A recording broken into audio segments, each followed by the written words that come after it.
It was 2:11 a.m. when she walked through the door. Hair too perfect, eyes too alert, shoes in one hand, phone in the other, smile just a little too relaxed. She paused like she was expecting a reaction, like she had practiced whatever story she'd planned to tell me if I dared ask. She wasn't supposed to look like that after a girls' night. She crossed the living room quietly, dropped her keys into the bowl by the stairs, and leaned over the back of the couch to kiss me. Her lips brushed mine like a receipt being handed over, routine, flat, a transaction done 1,000 times. I didn't move, just looked at her, memorized her face, the little details I'd been blind to for months. Lipstick smudged in a way that didn't come from sipping wine. Hair flattened slightly at the back, like someone's hand had been resting there. A faint, bitter trace of cologne that wasn't mine. She sat down next to me, started scrolling on her phone, legs tucked under her like nothing was wrong in the world. I picked up my phone too, opened the voice memo app, pressed play. The audio poured out slowly at first. Static, shifting bed sheets. A man's voice, deep, confident, familiar. Then came hers. Jessica's voice, breathless and far too alive, saying things she hadn't whispered to me in a long, long time. She stopped moving. Her thumb froze over the screen. Her face didn't react right away. There was a small crack, though, an almost imperceptible flicker in her eyes. Shock, recognition, fear. I paused the audio. She blinked once, twice, then narrowed her eyes like she was trying to calculate the safest lie to tell. "Are you spying on me now?" she said, not even trying to hide the venom behind her voice. I didn't answer. I stared, watched her like a man watches the last seconds before a dam breaks. She stood up, started pacing, muttering to herself. I caught invasion of privacy and "you're sick," and a few other jabs designed to turn the target around. Old tricks. Gaslight, deflect, attack. She had a whole toolbox of them, and I'd seen every tool before. But this wasn't like the other times. This wasn't just forgotten birthdays or nights out that ran too long. This was betrayal recorded, time-stamped, and echoing through the walls of the house I bought. The house I built for her. For us. For our kids. Her pacing stopped. She turned sharply and pointed at me. It meant nothing. I laughed. She hated when I laughed like that. She used to tell me it scared her because it sounded hollow, like something was broken inside. Maybe she was right. Maybe something was broken. Maybe it cracked the moment I realized the man in that recording, Brian, was the same guy who helped carry our new washer into the garage just last month. The same guy who smiled at me with his stupid, trustworthy teeth and said, "You're lucky, man. Jess is a catch." I leaned back, looked at her like I didn't know her. Because I didn't. Not anymore. She wasn't the woman I married. She was something else now. Something colder. Hungrier. "I know about the hotel," I said quietly. Her face drained of color. Just like that, I had her. "You think that was the only recording?" She didn't speak. Because she knew. She sat back down. Slowly. Like someone taking a seat at their own funeral.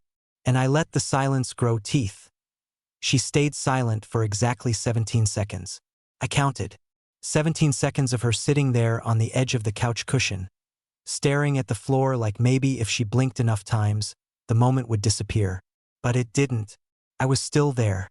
The recording still echoed in the corners of the room, even though I'd paused it.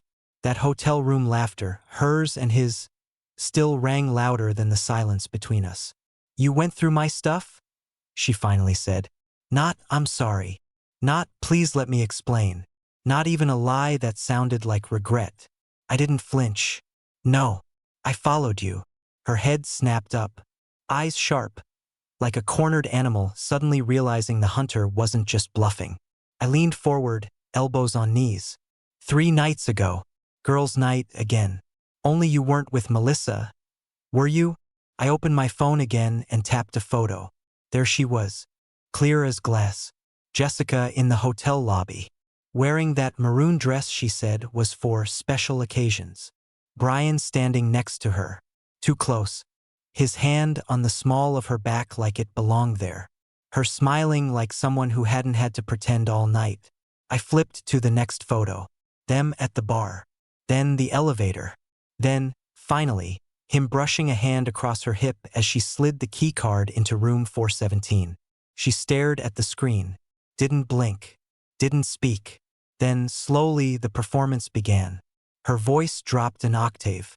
Softer now. Meant to manipulate. It wasn't supposed to happen like that. I laughed once through my nose.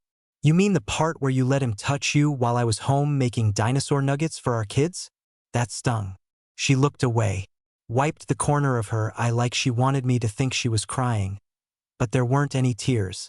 Not really. Then came the pivot. You've been different, she said. You don't talk to me. You don't look at me like you used to. I feel invisible. There it was. The classic reversal. Turn it back on me. I stood up. My voice didn't raise, but it cut sharper now. So your solution was to crawl into bed with Brian? Her mouth opened. No words. I kept going. While I was coaching Liam's soccer team. While I was pulling double shifts to pay for your mother's physical therapy. While I was canceling plans with friends to stay home and connect. Because you said we were drifting. I paced once across the room, then stopped. I asked you twice if something was going on. You looked me in the eye and said, "Don't be paranoid." She stood up now too. Not to apologize. Not to beg. But to fight. And then she said the second line that I'll never forget. Well, maybe if you weren't so boring, I wouldn't have needed to look elsewhere. I stared at her. My jaw clenched so hard it felt like something cracked in the hinge. That was it. The moment everything inside me went still. The kind of stillness that only comes when something shatters beyond repair. And she knew it. She saw it in my face. The light go out, the gravity shift. And suddenly, for the first time that night, she looked scared. She stepped back. Just one step. But it said everything. She knew she'd crossed a line and there was no walking it back. And still, she tried to cover it. I didn't mean that, she muttered. I didn't move. Jess? I said. Do you even hear yourself? She folded her arms, wrapped in that silk robe she always wore after nights out. Red. I used to think it was sexy. Now it looked like a costume. Something borrowed from the woman she used to be. Or maybe she had never really been that woman at all. I didn't plan it, she said, quieter this time. It just happened. No, it didn't. I shook my head, stepped closer. You chose it. You chose every text. Every time you left this house with a lie in your mouth. You chose him. Over and over. Her eyes darted around the room like she was searching for a way out. Some hidden door behind the bookshelf that might let her escape without consequences. I wasn't happy, she whispered. And you never said a word. I tried. No. You lied. And just like that, the fight drained from her. Her shoulders slumped, hands limp at her sides. The show was over. No more excuses. No more crocodile tears. What now? She asked. My throat tightened. Because the truth was, I didn't know. I had spent 12 years building this life with her. We had routines, inside jokes, a whole world built on shared memories. And now, all of it felt like someone else's movie playing in reverse. Scene by scene unraveling until the whole thing dissolved into static. I don't know yet, I said. She sat back down, slower this time, more deliberate. Like she was trying not to provoke whatever version of me she thought she'd awakened. But I wasn't angry anymore. I was something colder. Beyond it. I want to see the kids, she said suddenly. That hit harder than anything else that night. The idea that she thought she could just flip the switch, like nothing had happened. They're asleep, I said. She blinked. But I'm their mother. Exactly, I said. So start acting like it. And then I walked into the kitchen, opened the cabinet above the fridge, and pulled down the envelope. Thick, heavy, full of printed screenshots, dates, timestamps, copies of hotel receipts, messages between her and Brian.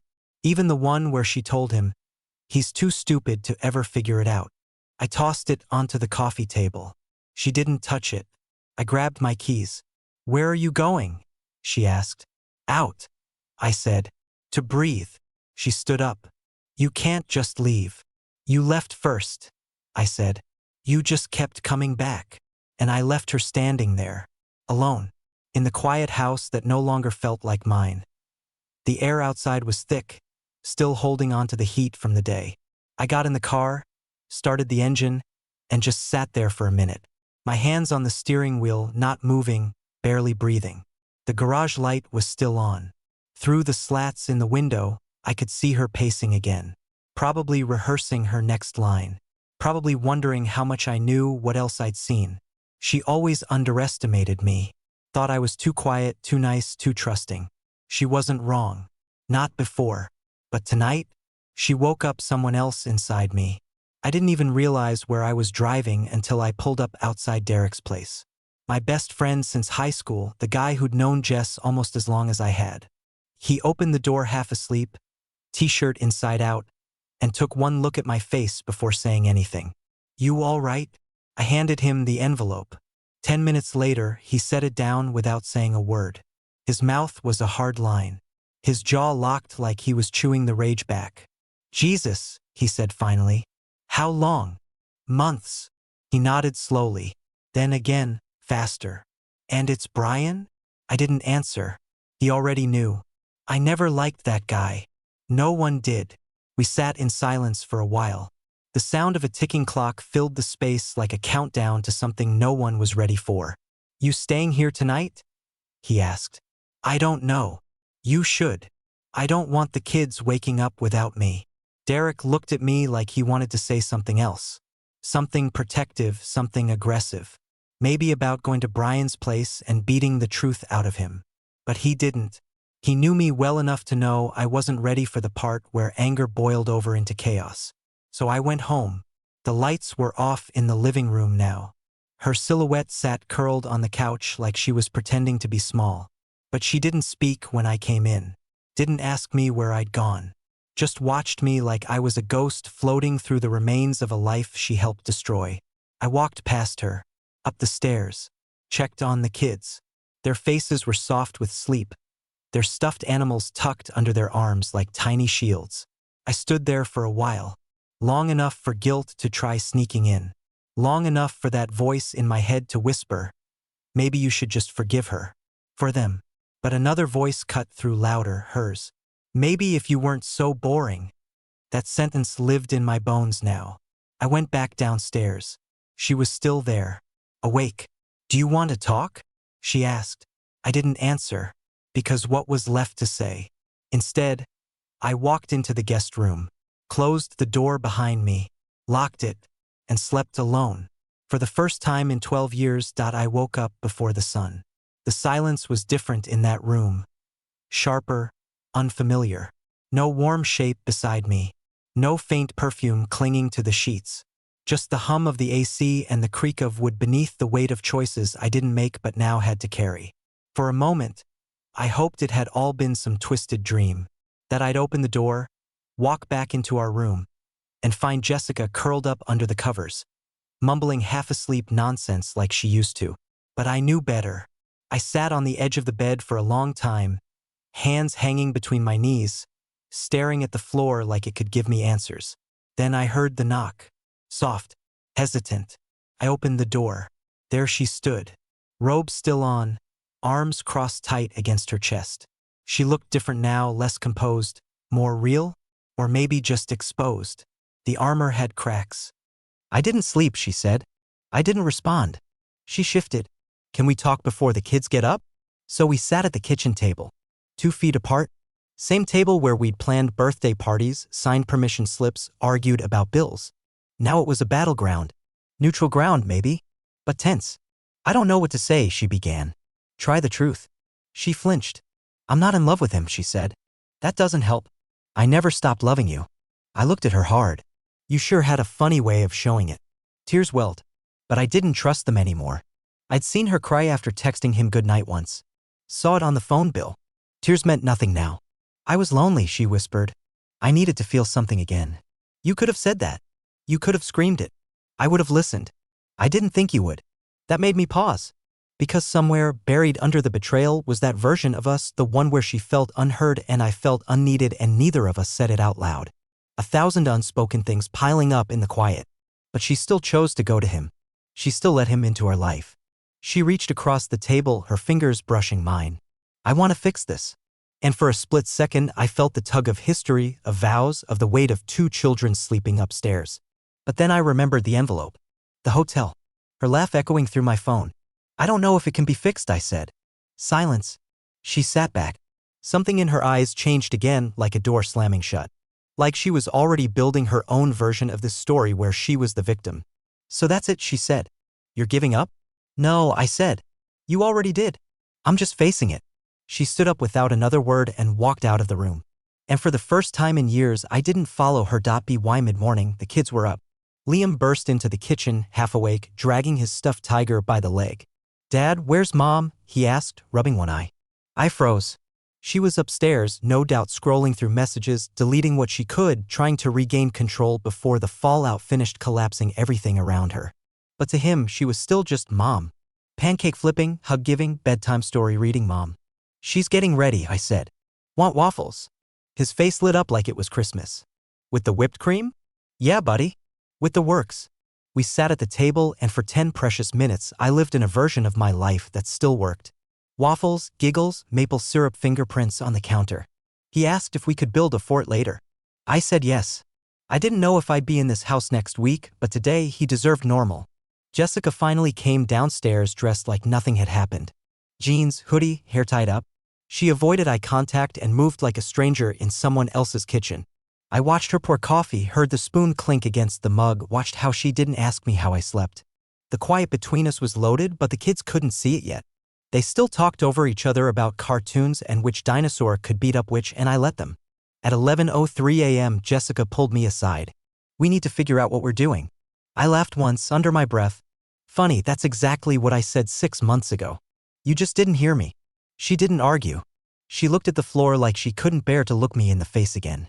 Then she said it. I already told Brian it's over. My jaw clenched. Am I supposed to thank you? She stepped back like I'd slapped her. No. I'm saying I'm trying to fix it. But there was no fixing a house that burned from the inside. You might salvage a frame, but the walls always remember the fire. I told her the truth. I've started seeing a lawyer. She blinked hard. Are you serious? Dead. Her arms folded, defensive again. So that's it? You're walking out on our family. No, I said. You already did. I'm just catching up. I left the room. Her voice didn't follow me. But behind me, I swear I could feel the rage boiling under that soft exterior. Not sadness. Not regret. Anger. Because she was losing control. Of me. Of the story. Of how she'd spin it later to her friends when she played the poor abandoned wife. And I didn't care anymore. Let her. The truth would stick. She started doing the thing she always did when she felt the power shift. Overcorrecting. That afternoon, the house became a stage. Dishes were cleaned, laundry folded, kids over-entertained. She was suddenly everywhere, offering snacks, playing games, talking to the dog like it was all a wholesome family sitcom episode. Except it was all performance. Not once did she come to me with actual remorse. No confessions. No deeper truth. Just surface-level cleanup like a fresh coat of paint over a collapsed wall. I watched it all quietly. The kids didn't notice, of course. To them, it was just another weekend. Jessica even suggested we do a movie night like old times. I told her I had plans. Her smile twitched. Later that night, when the house was quieter and the kids were in bed, I sat in the garage with the door cracked open just enough to let in the night air. I didn't want her in my space. Not even close. She came out anyway. Can we at least talk like adults? She asked. I didn't answer. She took it as permission. I didn't mean to fall into it with Brian. It wasn't planned. It was weakness. It was loneliness. And yeah, maybe some resentment. She paused like she expected sympathy. I stayed silent. She kept going. You don't touch me anymore. You barely look at me. It felt like you stopped choosing me. I finally looked up. No. I stopped chasing someone who was already gone. That hit? She flinched. Her lips parted, but no words came out. I continued. You think because I didn't blow up, because I didn't scream, that I don't feel anything? That I just checked out? You don't get it. I was still in it. I was still holding this thing together while you were out rehearsing how to say his name without stuttering. Silence stretched. I ended it, she whispered. No, Jess. I did. The second I heard you call him baby in my house. The second I realized that voice you used on him, that's the one you haven't used with me in years. Her jaw tightened. You think I didn't notice how you changed? The way you got colder after your phone buzzed? The way you'd shower before girls' night instead of after? You don't hide things well, Jess. You just think I'm too slow to catch on. Then she snapped. Fine. You want to make me the villain? Go ahead. But I wasn't the only one asleep at the wheel, okay? There it was. The rage finally cracked through that mask she'd been trying to hold in place. Yeah? I stood. Then tell me what I did that earned you hotel nights and lies and Brian sneaking out of our house while I took our daughter to ballet class. She opened her mouth, then stopped. Because there was no answer to that. Only guilt and the suffocating weight of what she'd done. I walked back into the house and left her out there. In the dark. Because that's where lies belong. The next morning, she didn't come out of the bedroom. Not when the kids spilled cereal on the floor. Not when the dog puked on the carpet. Not even when Liam knocked over the lamp she bought last fall and burst into tears thinking he'd broken Mom's favorite thing. She stayed behind the closed door, pretending maybe if she hid long enough, the storm would pass on its own. But it didn't. I cleaned up the mess. Took care of breakfast. Got the kids dressed. I didn't do it out of routine this time. I did it because I needed to remind myself what was still real, what still mattered. The house felt like a museum now. Pictures of a smiling family on the walls, frozen in time, lying with every frame.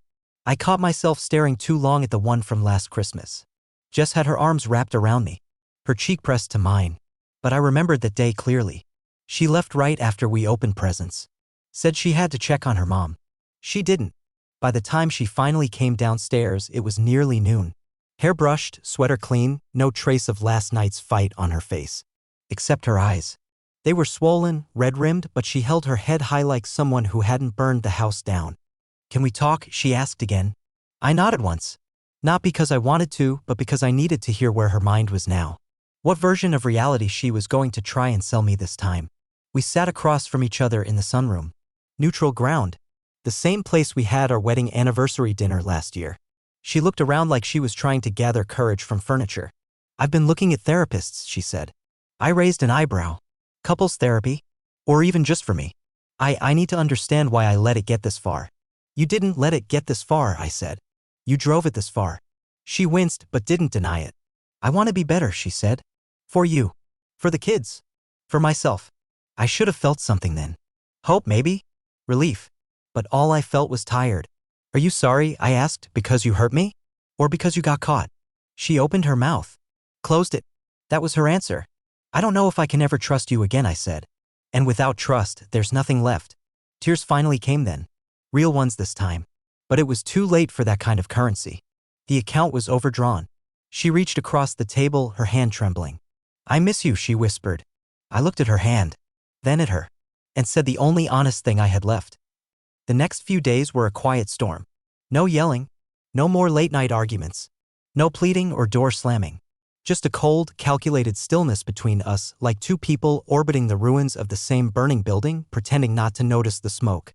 We functioned like business partners. Efficient. Detached. We rotated childcare, made dinner in silence, handed off routines like employees changing shifts. The kids noticed. Liam asked me that night, why does mommy smile only when we're looking? I didn't have an answer. I just kissed his forehead and told him he didn't have to worry about anything. But inside I knew he already was.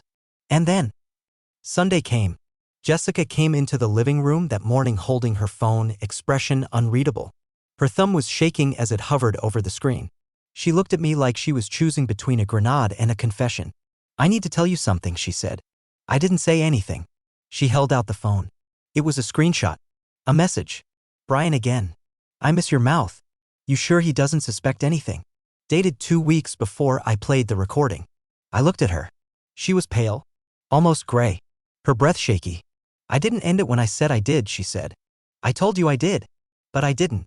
I blinked. Just once. Didn't even flinch. There it was. The second betrayal. The one after the so-called remorse. The one that proved she hadn't just slipped, she dove. You lied again, I said. After all of this, after I gave you a chance to be honest, you lied again. Her voice cracked. I didn't want to lose you. You already did. And then I stood up. This time without hesitation. You need to leave, I said. She froze. What? I'm not doing this anymore. The therapy talk. The fake rebuilding. The pretending. I'm done. We have kids. I'll never take them from you. But this house? This relationship? It's over. She staggered back like I'd hit her. And for a second I saw it. Not just fear. Not sadness. Panic. Not because she lost me, but because she lost control. Because now I was the one walking away. You don't get to do this, she whispered. You're just going to throw away everything we've built? You already did, I said, grabbing my coat. I'm just not standing in the ashes anymore. I left her there. No yelling. No parting shots. Just the sound of a door closing behind the final lie. Then you shouldn't have let me go. I drove. No destination. No music. Just the hum of the engine and the buzz in my chest that wouldn't shut off. 1,000 emotions clawing for space, grief, fury, disbelief, and beneath it all, this unfamiliar sense of clarity. Because for the first time in months, maybe years, I felt like I could actually breathe. The fog had lifted. There was no more pretending. No more doubt. Jessica had played her final card. And it wasn't remorse, it was control. And when control didn't work, she tried fear. Fear of separation. Fear of me walking away. Fear of facing the mirror alone. She didn't miss me.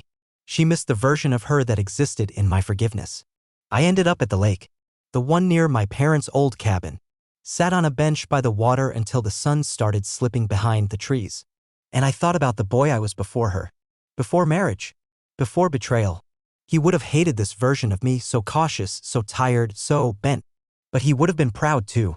Because I didn't stay. When I got back, the house was quiet. She was packing. I didn't help. I didn't speak. She walked past me with a box in her arms, pausing by the door like she wanted a moment, a final scene. Maybe some poetic closure. But I gave her nothing. Not out of cruelty. Out of necessity. She left. No dramatic exit. No last-minute apology. Just the sound of her car pulling away. I walked upstairs and checked on the kids. They were asleep. Peaceful. Oblivious. I sat on the floor beside their door and let it all hit me. 12 years. Gone. Not in one moment, but in 1,000 cracks she thought I'd never notice. And now here I was. Alone. But free. Broken. But honest. And somewhere in that wreckage, I found something I hadn't felt in a long time. A beginning. Monday came like any other. Alarm at 6:30. Toast in the kitchen. Kids arguing about who got to brush their teeth first. But this time, there was no shadow in the hallway. No sudden tension in the room when footsteps came down the stairs. Jessica was gone. Not just physically gone. The poison had been cut out. And what was left behind wasn't grief. It was quiet. Raw, strange quiet. The kind that doesn't ache. The kind that lets you hear your own thoughts again. I dropped the kids off at school, stayed in the car afterward, and stared out across the lot as other parents rushed past.